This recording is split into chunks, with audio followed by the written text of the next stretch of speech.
Fondet e huaja investuese, të cilat blejnë shumë apartamente në Shkup, do të rrisin edhe më shumë çmimet e metrit katror të banesave, i cili në kryeqytet ka arritur deri në 3.000 euro. Këtë e konfirmua në emisionin Biznes 21 në televizionin 21 Ivica Allaçimovski, kryetari i odës ndërtimore, pranë lidhjes së odave të tregtisë, dhe Slobodan Mitrovski nga Agjencia e Pasurive të Paluajtshme.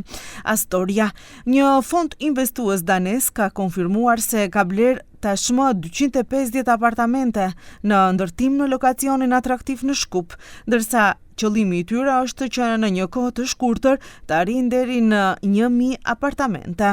Секако ќе ги покачи самите информации кои спливаа во јавноста мора да излезат. Секако ќе трпи корекции цената према повисока цена, за жал.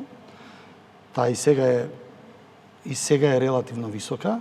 Ако гледаме од гледна точка тоа што го поставивте како прашање дека тоа би било причината за зголемување на недвижноста, тоа во некоја мера е така, меѓутоа од друга страна па покажува дека имаме стабилен пазар на недвижности во однос на тоа кога веќе се направени анализи од фондови од европско или светско ниво. Mitrovski mendon se fondet nuk i blejnë apartamentet për t'i dhënë me qira, sepse në këtë mënyrë investimi nuk do t'i kthehet për 25 deri në 30 vjet, por i blejnë ndërtime për t'i shitur më pas me çmim më të lartë dhe për të fituar.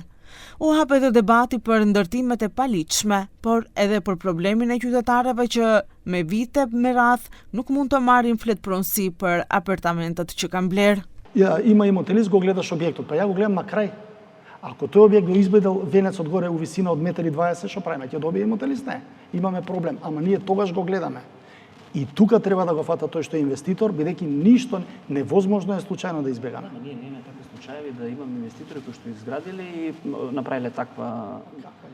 Нема е која тоа, ајде. Се добро. Еве во дадена ситуација која е тоа име и презиме фирма која што во последниве откако зборам регулирано електронски, која тој што направил објектот да реков, не мора во последно време, значи не велам последно време, али последно време исто имаме махинации разни, значи има.